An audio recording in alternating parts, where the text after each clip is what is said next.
4:30. All right, folks, it's 4:30. We call the meeting to order, please. Public information, a copy of the Open Meetings Act is posted on the east wall of the Commissioners' room. Roll call, please. Meyer, Here. Harris, Here. Knapper, Here. Reisig, Here. Blue, Here. All rise for the Pledge of Allegiance.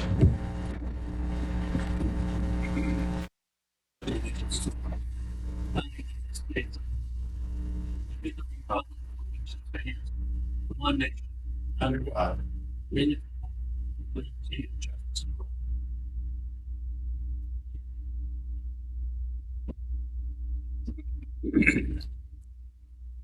Any changes, modifications to the agenda?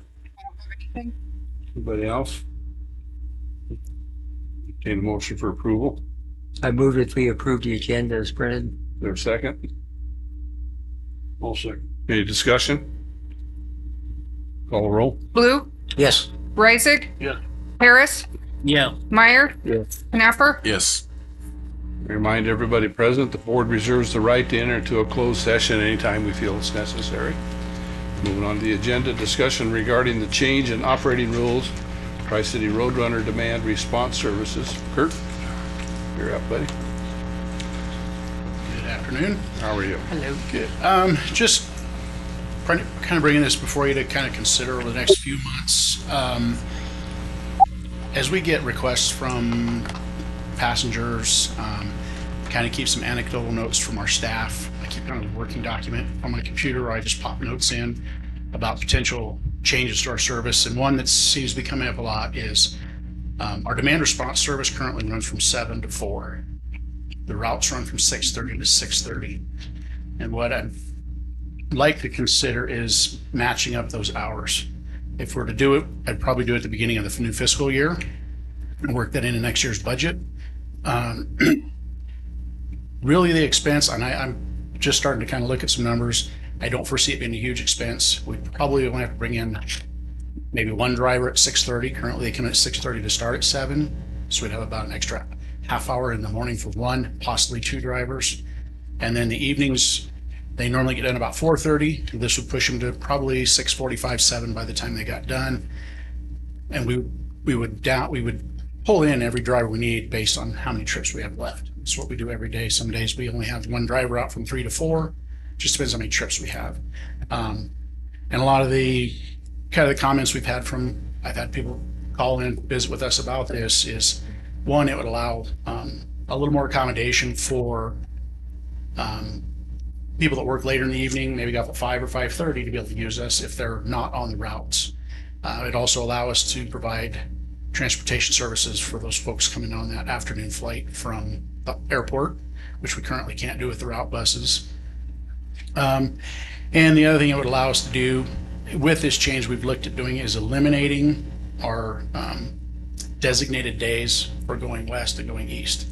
Right now, our schedule says we go west to Mitchell, Morrill, Lyman, Monday, Wednesday, Friday.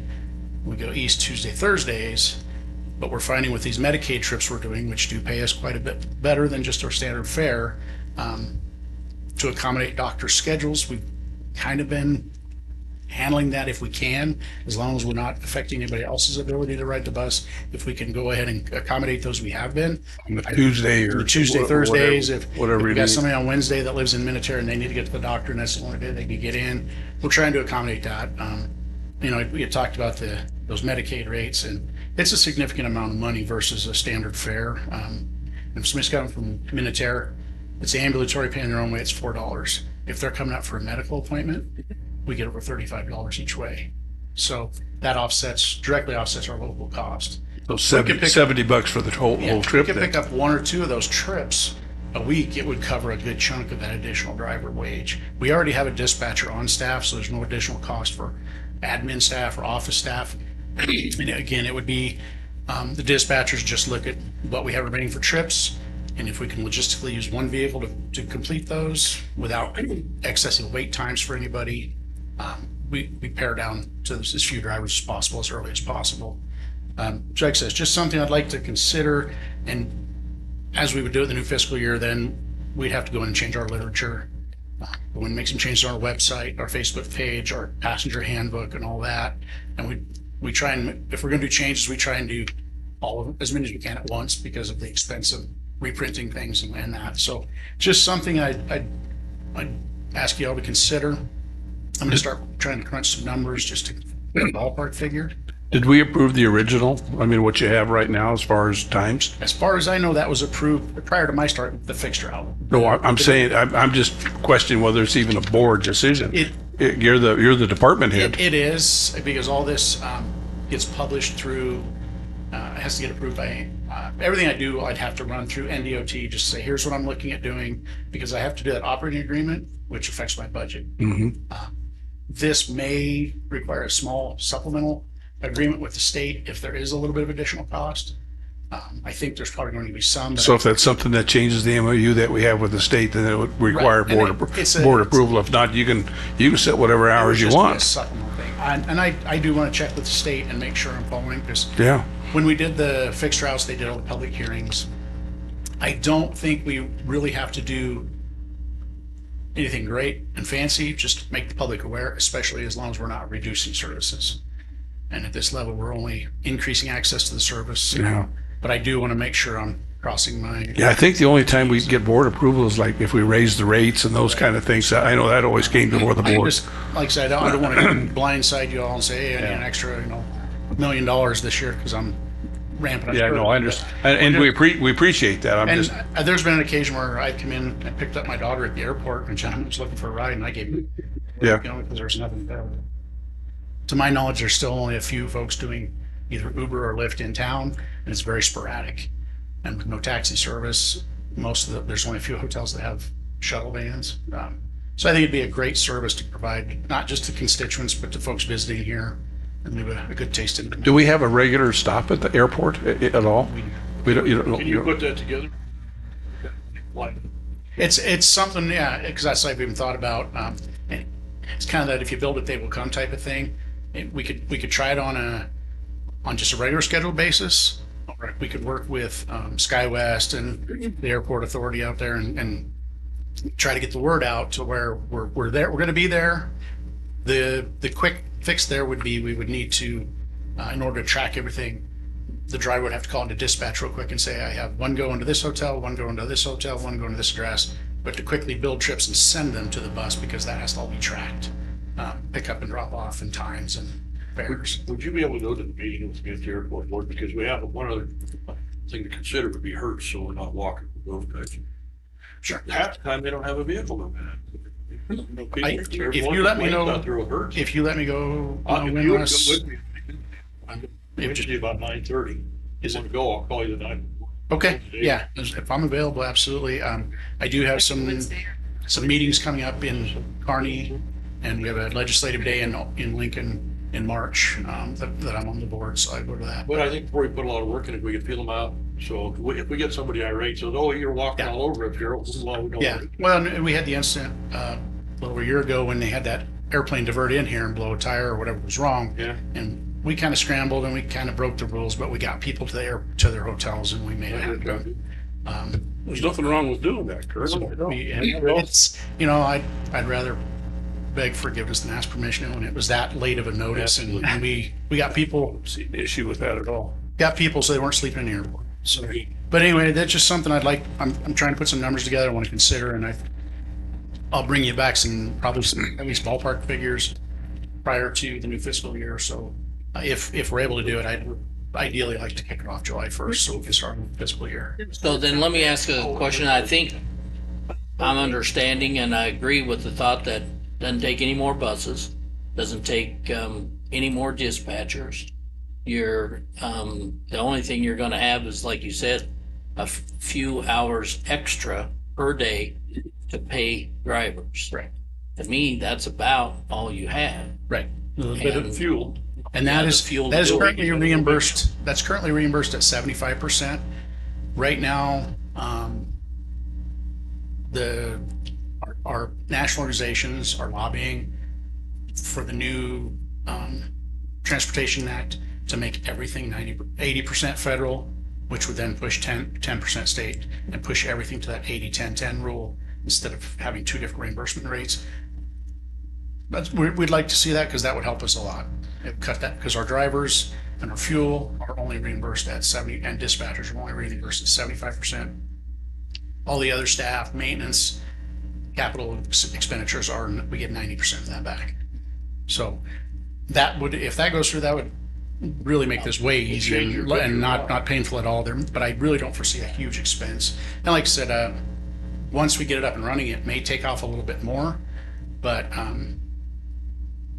I don't foresee a huge demand. But I know we've had some people that I don't get off to work till 5, and I don't live. I was just gonna say, some people are still pretty active at 6 o'clock at night. Right. Yeah. Right. And it would allow us to, I think, for a minimal expense, provide some additional options for constituents and even people visiting town, visitors and guests. So And I think anything that we can do to make us, number one, more visible, number two, more accessible, those are the kind of complaints we've heard for years, you know? Sure.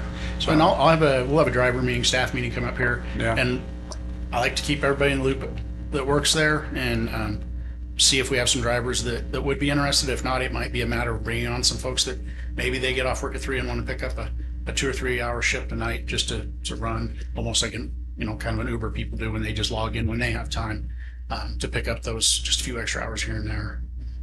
So just wanted to run that by you so you don't. Okay, thank you. Talk to your constituents and they have any questions or concerns or ideas, I'm open to all that. I assume that one of these days we'll start to get asked about Saturdays as well. Saturdays and Sundays. Yeah. The Possibly so. biggest thing there is if we're open for everybody. So it might be, once we get the word out initially, we have 1 or 2 buses running for 4 hours a day, and then somebody calls and they're going to Walmart. We have to take it. If they call and schedule a trip, we have to take it. So Would the rate be different, let's say, like what Russ was asking, would the rate be different for a Saturday or Sunday pickup? that maybe? would be something like I said, I haven't been down this road before. I'd have to check the state. I think we can charge a differential rate for nights and weekends, but I got to do a lot. Because you're gonna be maybe using not your regular drivers, you may be Right. having that person that's and looking you're for a few hours. most likely probably have to pay a differential rate for weekend employees like the detention center does, and Yeah. they get a different rate for nights and weekends. So right now I'm doing baby steps. I'd like to get the 2 services hours aligned and then do away with that Monday, Wednesday, Friday schedule, Tuesday, Thursday schedule, just so we can accommodate these folks, especially with doctor availability is becoming an issue. We have to document anytime we have to run down a trip from Broadway. And we haven't had a lot of it, but with some of the turnaround, you're seeing at the hospital here and some more specialists they're talking about eventually bringing on, I think we might see You're gonna get busier going up there, I think so. probably, yeah. I think so. And I'm trying to coordinate. I went to the town hall meeting last Monday with the interim CEO, and I'm trying to arrange a meeting with him just to talk to him about any issues they're encountering and make him aware of the services we provide Good, for them. So good, thank you. anyway, just want to run that by you. Any ideas, call me, throw me an email, whatever. Well, Obviously no action this evening, but I do. figure out how you want to present, and we'll I probably ought to get, well, no, they have an open deal. I can get you writing. If you let me know a couple days in advance, I can at least throw some numbers together. Probably be, I can tell you how many, because we do pick up some people and take them through that AM trip. I think if we have both trips, if that flight changes, it's a moot point. But at this point, that would allow us to pick up those folks coming on that.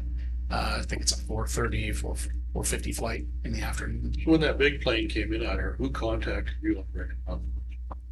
I got a call from one of the sheriff's deputies, Okay, well, that's what I would say. We need to get you acquainted with Rawl. and I've met with Raul and But I mean, and before before, the term on a basis that Yep. you can help with them, And, so so- it works out.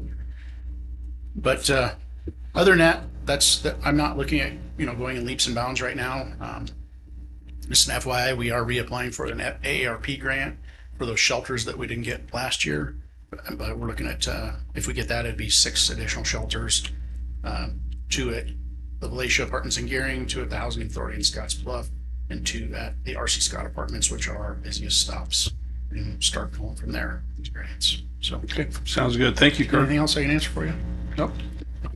Thanks, Kurt. Okay. Next item is discuss and review the PET policy for the personnel board discussion on January 25th. Kurt, you were the. I will fine, and so it was my first meeting, so I was learning some. Lisa, of course, is the chief staff person. Heather's the chairperson of that committee, and maybe she can tell us what the discussion was and where you felt the committee stood. Here's one. Is this what you're gonna give her? Instead, pull it up on the screen. Yeah. And I made We an have excellent copies. answer. That reason maybe it was for you. So I know it was mentioned several commissioner meetings ago that the county needs some sort of a pet policy for employees because we've had some abuse of people bringing employees to work. Bringing your employees. Or pets to work. I guess they Sorry. could bring That too. themselves. Sorry. For some, it could be an abuse. Can't read and talk Yeah. at the same time. You're all good. But we, as the personnel board, felt Mark felt that maybe we should kind of put together a policy. Lisa found the policy that is included in your packet. But we thought that we maybe needed to get some legal perspective on it so that we could make it a policy also not just for employees, but also for the buildings, so that we could have something posted on the buildings where the only animals that would be brought in would be service animals. And defined service animals, not like emotional support animals and things like that. We have had instances downstairs in this building where people just bring their dogs. We've had dogs unleashed. I talked to a gentleman one time and was told that he brought the dog all the time and that the dog's never been on a leash ever. And when I said, well, you need to contain the dog because it was barking at another customer, he picked up the dog and put it on my counter in auto registration.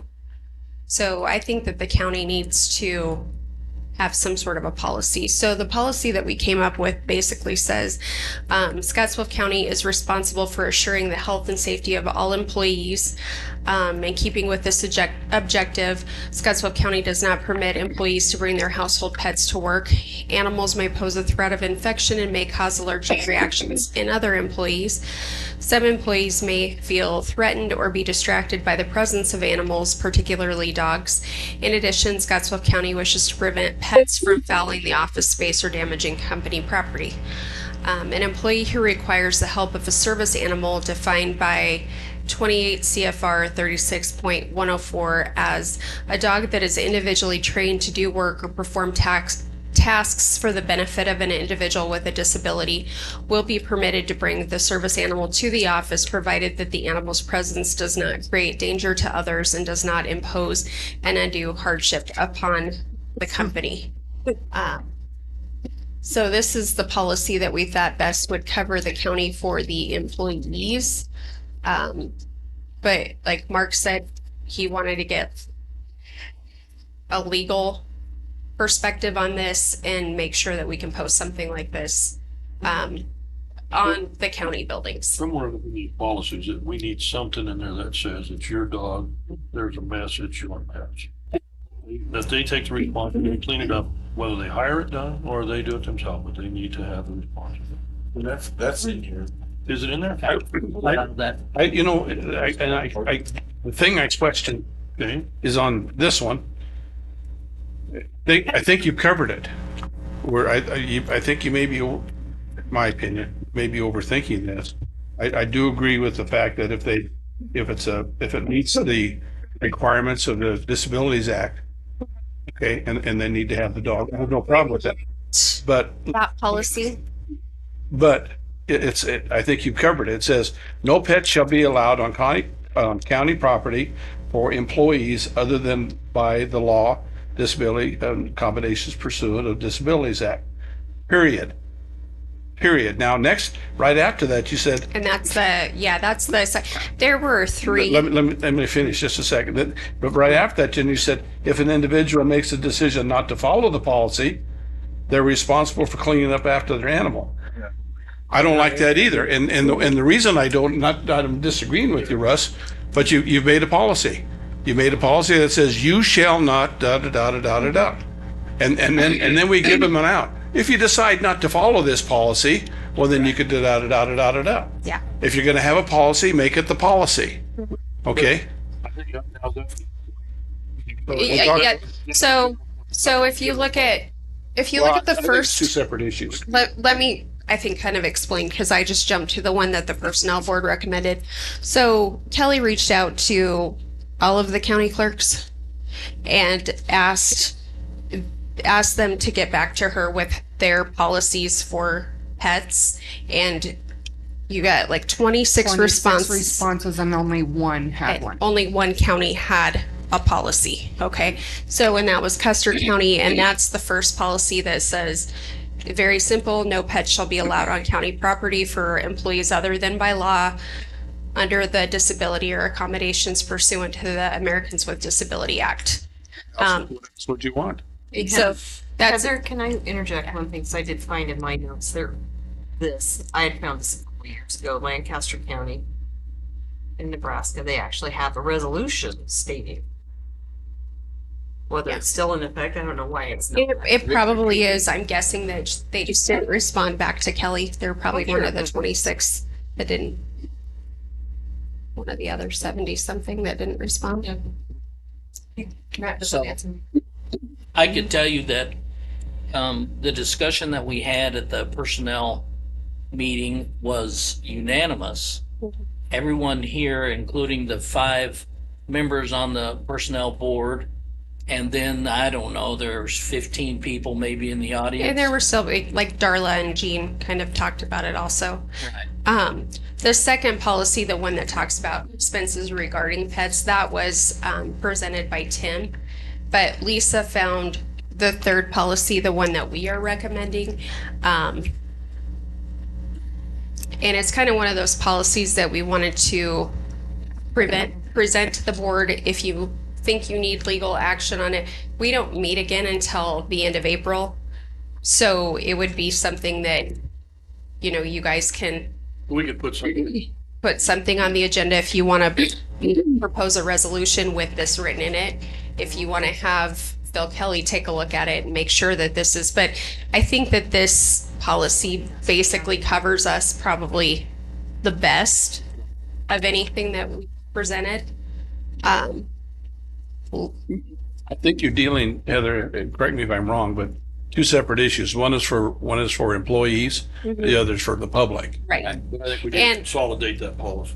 Well, Well, I don't And know, because one's and going to be in the personnel menu, the other one's going to be Right. a policy that this board sets regarding our building. right. And the policy regarding the building is something that, like we kind of talked about, we didn't want to wait for 3 months.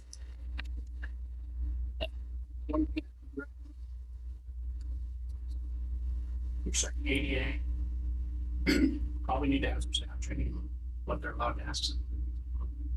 If you can't ask them later, this is Yeah, I'm sure there's some things with that. just get to the issues.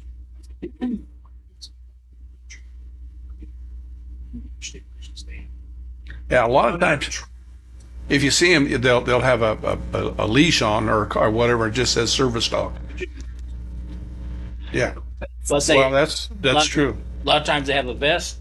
And I think what we talked about was that whatever documentation was needed, they had to provide it. And I see some of those little vests have a little pocket. And I believe they carry a lot of times that documentation. Those people that have service dogs, they're going to have plenty of documentation if you want it. And you would think they've had to deal with that many times before. You would think that they would have. But a couple things, I guess, that I would mention is that I think the goal that I heard from the personnel board, and certainly my own personal one, is to not allow pets except for the pets specifically allowed in the ADA, Because known there, as service animals. yeah, because there are a fair amount of other emotional support Right. animals. And And- so the reason we wanted this the statute in there is to define the service animal versus an emotional support animal. Because I could go downstairs and get online and get a certificate for my dog tonight and say she was my emotional support animal and bring her to work, but that's not right to a person who's actually paid for the training and done the work to have an actual service animal. So I would say that our goal, when we talked about it, was allow for service animals, but not emotional support. And I am suggesting that we hire outside counsel. Phil Kelly, I think, is probably a good option, and or Phil and his firm, because we need to figure out how does it need to be written to be in our personnel manual, for one thing, and then how does it also need to be written for what I'm going to refer to as all of our campuses, Yep. all of our buildings, because how many do we have? 20 maybe? But that needs to apply to all of those. And that's, When you say 20 buildings, I guess, I'm thinking 5 or 6. Road and bridge. Wow, road. Jail, A few more, yeah. Okay. yeah. road and bridge. I think it's good to put policy in place. Experience. That's what I'm going to get to.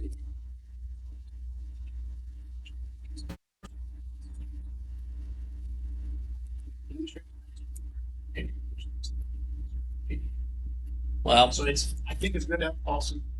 Hopefully you have cooperation, but it's very difficult to. Well, I think it's good to have an attorney and have him figured out for us. that's right. And We've gotta be that's what I legally- think. So, I would recommend that we do that. Again, we need the way I see it, a separate policy in the personnel manual. We need the question really is, how you going to enforce it? We talked about that before. How you going to enforce it? What kind of teeth are you willing to put into it? And that's the big question. Well, if you put it in the personnel manual and it says you shall not, and you do, then you're under you're under the scrutiny of your department head, Get obviously, written up. or the department head, if that's who we're talking about. Can get written. And there are penalties for being in violation of the personnel code. And you're written up for it once, you're written up twice, third time you could be suspended because you failed to, whatever it is in the personnel code. Could be, but it has to be handled the same through every department, Yeah. which we struggle with that in a lot of areas, with Yeah. everything being handled the same way. You have rules, but follow them. How How do we make people follow them? Make And- the supervisors follow. and then thinking of the public and how far you're going to go with them.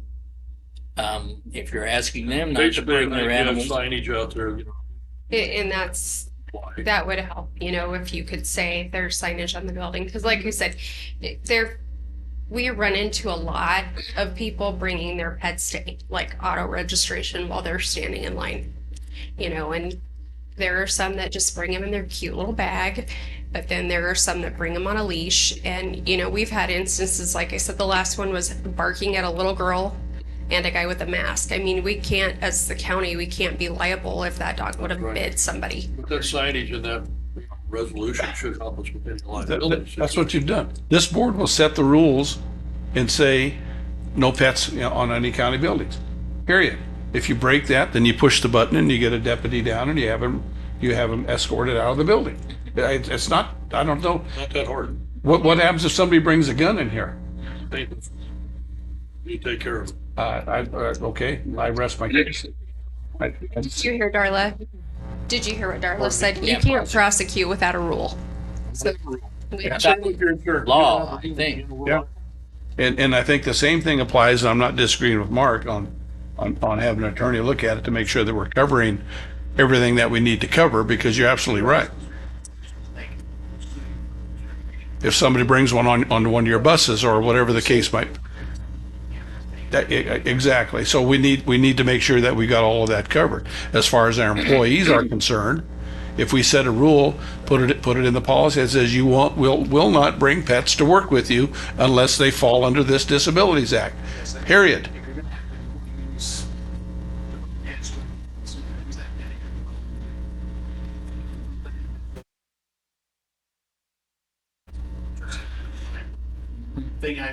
Just Yeah, there. but that will be included in the policy that they fall under that Disabilities Act. And if in fact they do, they're allowed to have their animal. If they don't, then you're gonna take the dog or the cat or the snake home or whatever it is that you've got.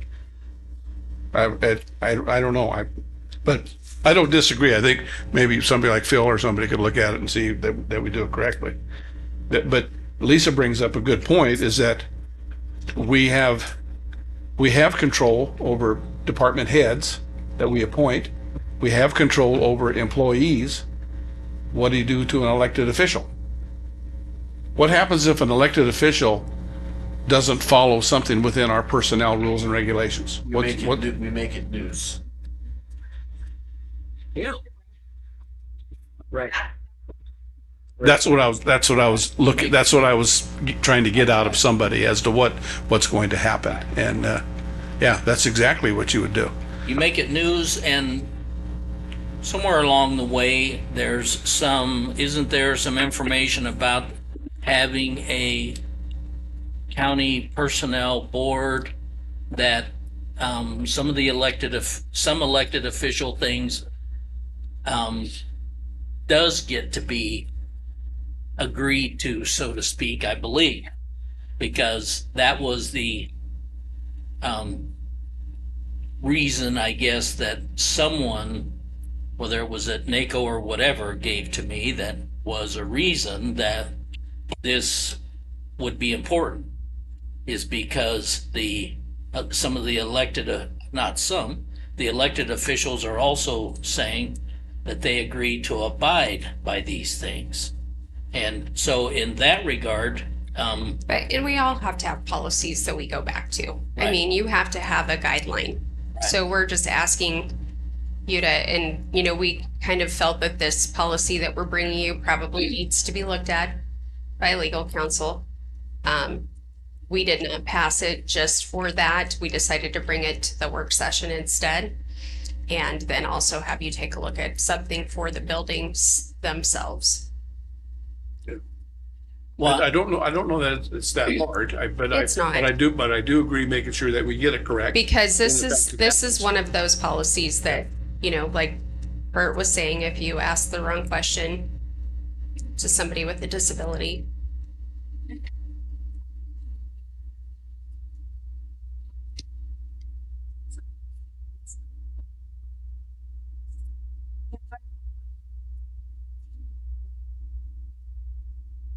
Downstairs by security, there's a knife cutter, there's a screwdriver, there's something else.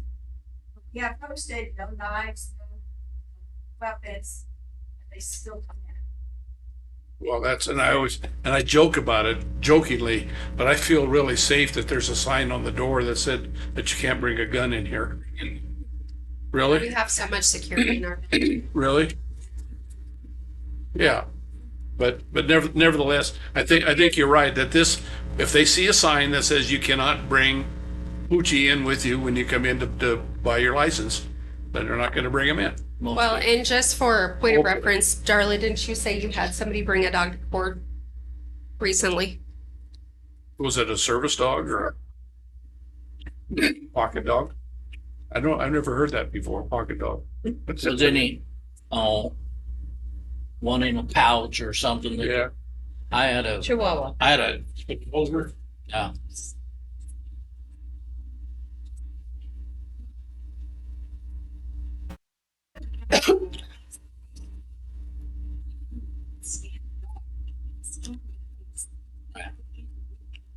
Right.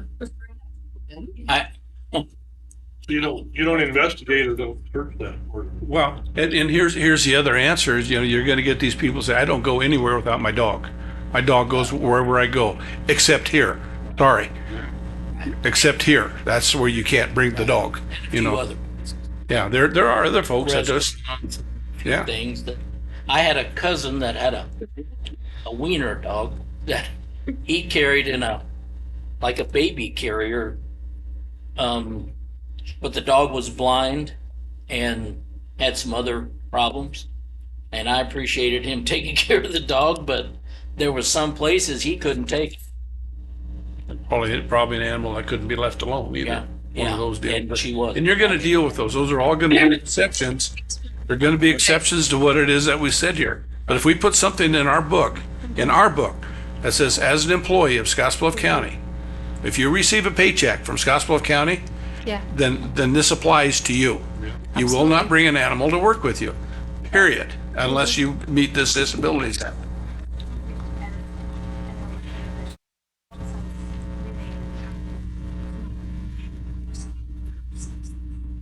Absolutely. Exactly. Oh, I can come up, I told you the other night and I wrote it on this sheet that, I can come up with a list 3 or 4 pages long of why we shouldn't allow. There's maybe 1 reason or 2 reasons why we should, but there's 50 reasons not to, and let alone work and the staying focused on our work. We don't own this building. No. We don't own this building. The people that come here own the building. Yeah. People that are paying the taxes own the building. This is a public building. And I think we need to adhere Treat to it that. accordingly. Yes. So, Yeah, we may be reading into it too much, but I think it actually looks pretty simple.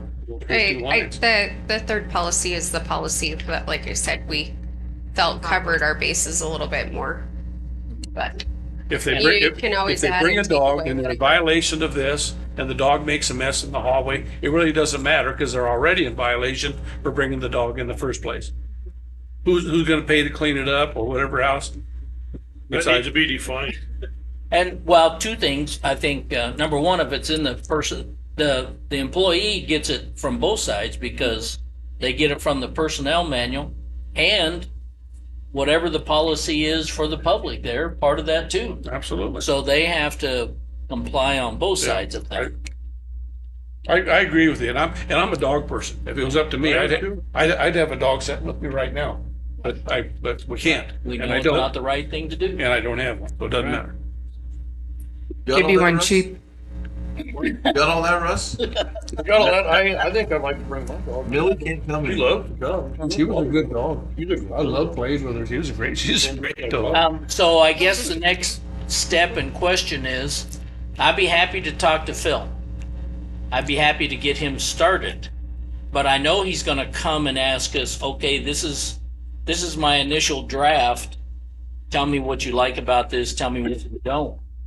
And Well, so, it should go to the personnel board first and then come to us for adoption. well, Does it? their thought was the part about being a policy for the buildings, It's not a personnel Yeah, issue. I agree with you on that and one, we yeah. can do that quicker. Yeah, and that's you can quick. And accept get that by over with. resolution. Yeah. I think that's right. And the same thing could bleed into the personnel policy also. Yes. A lot of the same stuff Yeah, will be exactly. part of that. Exactly. Do you want me to, Bill, or do you want me to? I'll be happy to let you do that.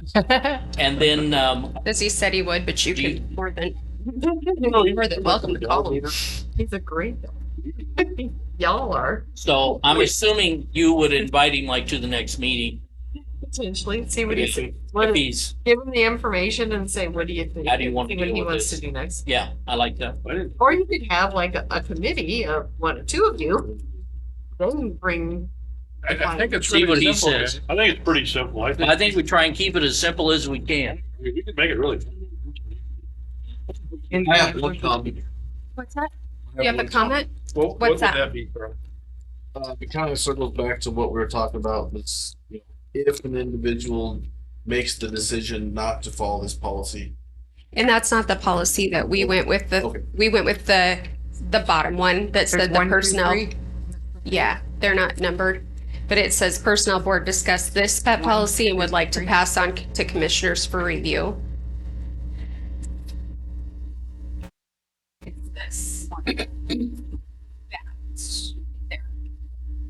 So it would end right after number 1, Heather, is that what you're saying? And so it would just be this last the part. policy it would would just be- be no pets allowed. second that says personnel board discusses pet policy. And the pet policy where it talks about the facilities manager and stuff, that's not, we did not include that part. We went with this other policy that Lisa found because we felt it better covered what we're trying to do. And the only thing I disagree with is A and B under number 1. And that's not And that's even not part part of it. That's not what That's they're not even recommending. Part of it. Okay, well, you just marked, so I was just going to which They're one. recommending three for you. 1, 2, and 3, and nothing underneath. These are three separate possibilities. This is what the personnel board is recommending I to see. you. All right, I got you. Yeah. Explain it. The other one was just 2 sample policies I found. I think number 1 One covered. very open, one very. Yeah, Very no. we opted to go with that. And the other one, there was a Yeah, there's policy that talks about what, if you wish to have a policy that would include your pets, and we did not. permanences policy versus. So basically the policies, right, so basically we went with the option 1, the restrictive policy, and then under the, then continue. And not first.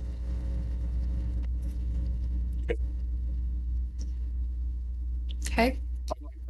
As simple as can be. Mhm. And not give any options. There's no options here. No, there should not be any It option. shouldn't be. You can't bring your pets to work, period. No.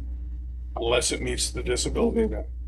And I don't. And think- we may have instances where we have employees that need to bring a service dog for work, Do we have anybody? but services, Not right now. not right now, but service We have one dogs employee are per home. well defined and service dogs are well trained. So, because they are working animals, it's just like having our canine animal, it's a working animal. I have no problem with it. What's that? If they're necessary, great. If they're here because they want to be here. Yeah. We have a policy to cover that now. Okay, Great. thank you, guys. So that was your first meeting, huh? Did they Yeah. make you ride the goat, did they? Yeah, they, you know. but- Did they really? Oh, it was a 3-hour meeting. 3-hour meeting. 3-hour meeting. I bet. Okay, with that, I guess we don't really have a spot for public.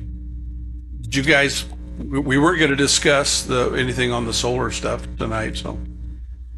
Okay, all right. Thank you.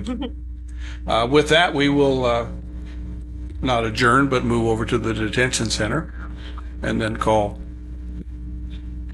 you when we're finished. We'll be there in time for dinner. Did anybody else want? Yeah. Just be able to allow anybody Yeah, else. to anybody speak? else that wishes to speak or bring anything up, I even though think it's not on the agenda. Several staff people back. I would bring up inheritance taxes likely on the cutting board. As it stands now, there's 25 co-signers on the bill. It would phase inheritance tax out over 5 years.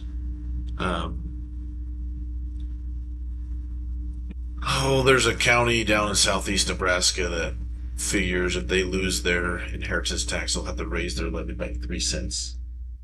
They were talking 12% increase in taxes if it goes away. So it's I don't know how. I don't think we've made it part of our operating budget. I think Oh, yes, we have. It has some value here, yeah. it does have some value, but we don't. We include it in the general fund, yeah. As income, yeah. You have an idea what the average is? And what was it? What last year was? What 600,000? No more than that, I'm getting. 700, right? What bothers me, Charlie, is our moving down. two local legislators are signed on to it. Yeah.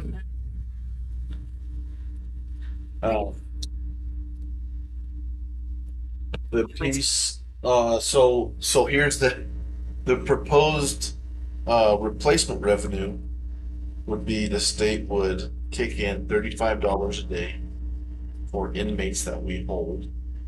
For, on their behalf, is that what No. that means? No, inmates that we hold on their behalf for that interim period before they're transported to the prison. Before they're Before they're to the state convicted. prison? Well, don't they pay us now for that? No, they don't pay us that. They took that away a couple years ago. Tourism. Yeah, I was about to. Gonna take tourism too? No, so they would move lodging tax from visitor promotion fund to general budget. State. No, to our general budget. I see. So there'd be no more visitors promotion fund. It would just be Really? general county operations. Is our local committee aware of that, Charlie? Yes, ma'am? I You sent me an email. don't. Yeah, it's just, John Cannon addresses that. Okay, so last year, 827,000.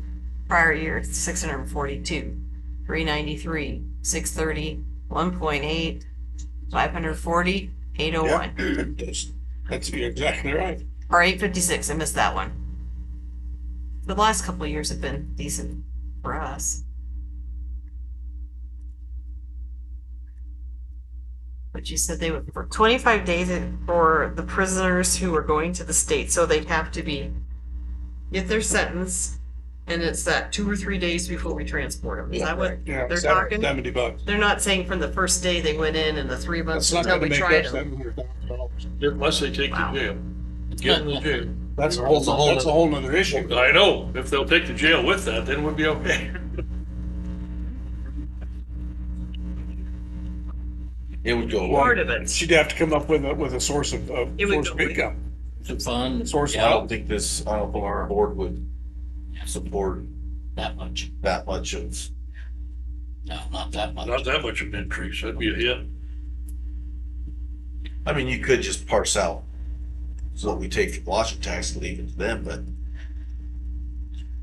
that wouldn't be, there might be years where that happens, but I think generally, I think the public would want to see that go towards roads and lawn The maintenance lodging and tax that sort of stuff. come up to that, well, lodging tax, what do they do, 350? Or, what do they do? Almost 800,000 a year. Lodging, well? Yeah. Kidding. Let's say 500. But a hospital or the hotel association is livid about it because that's the only way they would accept the lodging tax if it was used For promotion. for promotions. To bring people back, Right. yeah. Well, they're getting the double dip, they get the advertising. So is that the whole tourism budget or just one portion? I mean, It would ours be is the whole, split. it would be the entire. Isn't it her budget and then she's 1% to the state and then half and half to capital improvements and then her other that stuff? whole So it'd be budget. the whole thing, both sides. Both sides. But it won't supplement inheritance. It would almost replace it. It would be close to 500,000. is And what it I'm would be seeing. more consistent than inheritance tax. So you're looking, And where inheritance tax, people are getting more savvy with their trusts and that sort of stuff. Inheritance tax is gonna tick down. It'll dwindle. Whether they pass this bill or not. And lodging tax would, in theory, tick up consistently. So, but if we lose the ability to promote, then Yeah. maybe lodging tax doesn't do so well in the future. No, they do a good job with the funds that they have. For the most part. we budget $450,000 as tourism money. That's it. Well, at least last year we did 400. 50 dumped into this fund and 264 into the other. So 510. Is my head in your way? Well, it's just, where's it at in the, It's gonna be debated in committee later this week, I think. just in committee, so it has a big. It's gonna fly out. NACO had a board meeting. We've had 3 board meetings in the last 10 days. It's looking like this is gonna fly out of committee with a screaming recommendation. Who wants it? Which, you said, is it this Cass County? and There's stuff? 20 some senators have signed on. to it. 25 senators. 25. Our two local ones signed on to it also. Hard and Nerd both signed off. Saying it was a good thing to take Yeah. the tourism money or the Well, inheritance? the inheritance. Was, and they're connected. Right? They're, Right. Are not. I find it very disturbing, but I'm just one.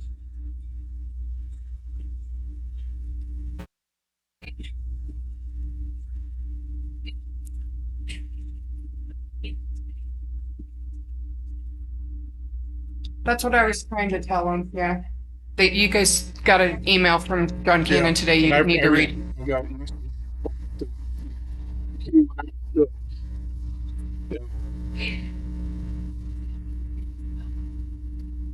Yeah, I was actually going to CC Scott Miller at KDV also. So there's a little more, so this is one bill. And there's a whole nother, the governor's tax package is a whole nother set of priorities. And what NACO is working on is to say, okay, we're gonna help you pass.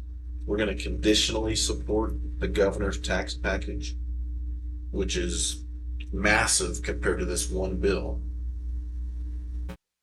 One condition that we have in this tax package is that inheritance tax gets replaced with something other than lodging Tourism. and Yeah.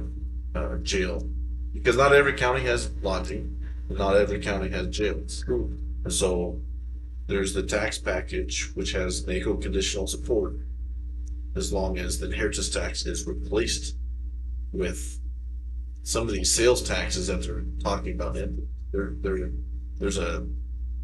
there's like 75 different services that they're looking at adding sales tax to. This is outside of that. Okay. this is the governor's. This is the governor's plan. So, you know, there's revenue to be raised. So I don't know that we need to line up against this bill, but we need to encourage Hardin and Erdman and Brewer to find that to promise replacement revenue. Otherwise, our property tax goes up, and that's the exact opposite of what the purpose of this governor's tax package is. So we can support the inheritance tax, you know, removal, as long as it comes with an assurance that there's replacement revenue. One of the things that they talked about that was discussed was the sales tax on the sale of your house, or the purchase of your house. I don't think that's part of the package, right? It was, and there was a lot of discussion about it. Because our board was getting on board Against with it. that one. Yeah. Yes, ma'am. Until they address the elephant in the room, which is how you fund public schools in Nebraska, our taxes will never go down. The changes will be minimal. Quite honestly, and it is ridiculous that we have a superintendent for Mitchell, Morrill, Scotts Bluff, Gearing, and Minnetonka. Below that, we have a board which does curriculum, activities, all kinds of stuff. A lot of those people are making close to six figures. So you got a superintendent. I mean, I like the Scotts Bluff superintendent, but I'll use him as an example. He's making over $200,000. You got this board below him. They're probably all making six figures. And why? Why don't we have one superintendent, one board below that? We don't even need one for every county. We could do it regionally. That would take a huge chunk out of the state budget for schools. It's ridiculous. It's out of control. They spend, 75-80% of their budget on salaries and benefits, and the rest on kids. You used to be on school board. 25, and that's how it was. We had a superintendent, we had a curriculum director. Yes. And we had a principal in each building. Yeah. And you have an AD now. And we don't have that many more kids than we did No. back in the 80s when I was. Probably No. less. We have to address, that has to be addressed. So all these efforts by the legislature to do stuff like that, no offense, it's ridiculous. It's only putting a small Band-Aid on the problem. most of us here, anytime I have an opportunity to get on a soapbox. That- I used to defend the school system. Now I'm saying, pay close attention. 75 cents of every tax dollar is going to that school. Schools will not do this voluntarily. No, are you It has to come from the state legislature. Yeah. And the state legislature needs to get on the ball, get behind it, How and do you get get it around done. it? You don't. We're not talking teachers, we're talking administrators. You don't, because you're dealing with the Teachers Association that's associated with a national organization. And I give you a classic example. We talked about it in the last insurance committee meeting that we had. The teachers are paying a fortune for their health insurance, but they own the policy. We were on trying our best to get them to do something. They wouldn't do it because they own the policy. And it was costing the school district a fortune to fund it. Laurel just went from paying teacher insurance only to paying for the whole family, went to 25,000 a year per teacher. 125 Yeah. teachers up there. They're Now they've insurance. increased everything 3 times. Yeah. And they're upside down right now. Laurel didn't pickle it. But here's the thing, Gene, is that the legislature is not going to stop a school district from having too many at the top. No, It's not going to happen. Why can't they?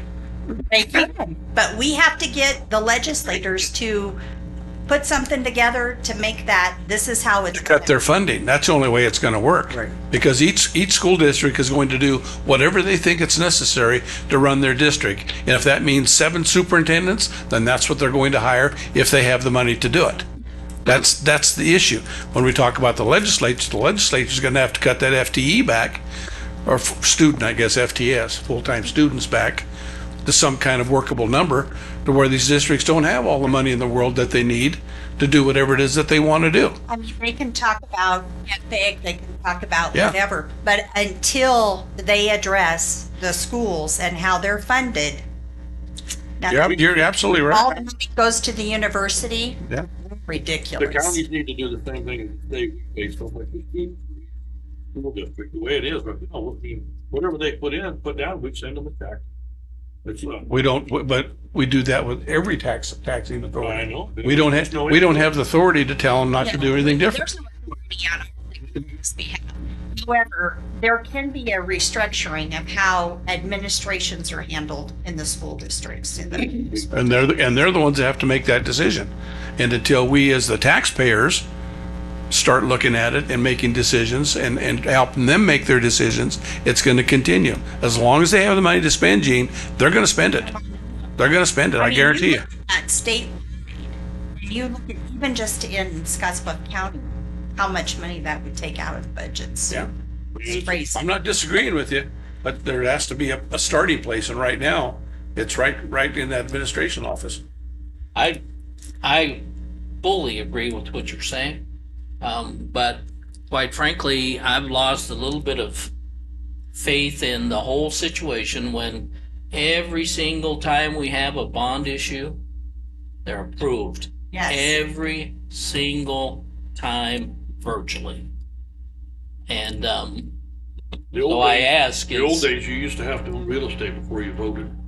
yeah, but I know. I mean, yeah. So I have other thoughts about it, but anyway, when all of these bond issue things all of a sudden started to pass, I'm thinking, okay, Well, now we have a situation in eastern Nebraska where a bond issue failed.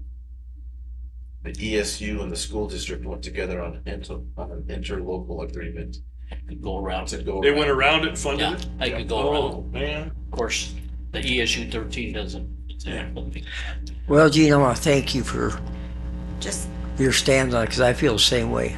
I watch real close the educational system and their structure, and we have a local school district that owns buildings in their community, a lot of buildings, filled with nothing but administrative staff. And personally speaking, when I look at what's coming out of our schools, they're not prepared for the world unless the kid themselves want to do it. I think they're less prepared And than they were 20 years ago. And I look back to when I was in school, I'm an old timer, we had one county superintendent. You had one principal for the high school, one principal for the grade school. And we had one high school secretary. We did get a guidance counselor. Now you have buildings full. But now we got buildings full. And I've talked to former employees in Sunday school districts, and they tell me about the waste. There's people in some of these places that really don't even have a defined job. One teacher per classroom. And we have paras and all kinds of stuff. And I look back when our teachers, they didn't have a para. You know, we expect our counties to operate efficiently. I expect those individuals my tax dollars go to work efficiently. And it's not happening. It's like they got free run of the money. And unfortunately, a lot of people are uninformed and don't realize what's going on. And I just, I get really upset sometimes. Well, Mike, I think people are becoming more and more informed. I hope so. Last year and the year before, the goal was don't mess with my kids. And you were having people going to school board meetings, asking questions, trying to find out where the money's going. You know, they want their kids when they graduate from high school to be able to read at something more than a sixth grade level. And that's what's going on. We just keep pushing them through. And I got to give a shout out to Charlie's dad when I was on the board, and Bill was the administrator, getting all these requests for equipment and whatever. He finally went out and looked in the basements of some of the grade schools, and there'd be thousands of dollars worth of volleyballs and all this stuff, and they were putting in orders for more. He said, "No, we're not doing this anymore. We're putting a stop to it." He saved the district, I don't know how many thousands of dollars by just calling them and saying, no, we're not going to do that anymore. And he was really good at what he did. And we just don't have that anymore. Now they just do whatever they're told. I need $20,000 for this. Okay, I'll write you a check. Here it is. And there's nobody watching. Nobody taking No accountability There's whatsoever. none, absolutely none. And that's what I've been telling people, is that so much of your money goes to these schools. Make sure you're getting your money's worth. And if you're not, show up in a meeting. And Show up in a meeting. And that's our individual fault. We as citizens have gotten lazy. We haven't paid attention to what's going on in our country, our schools, our community. We need to start paying attention. And we need to get our neighbors to start paying attention. I don't care what it is. Yeah. I'd expect our constituents to keep an eye on us and our county to make sure we're operating efficiently.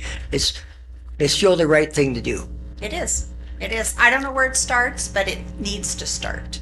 Just takes one person. Nothing in Nebraska will change until we figure that out. Yeah. So that's my. Thanks, Gene. Thanks, Gene. Barbara, did you have something? Anybody else? If not, we're going to miss dinner at the jail. Just a thought. We got a 5:33 recess then? We're 5:33 recess.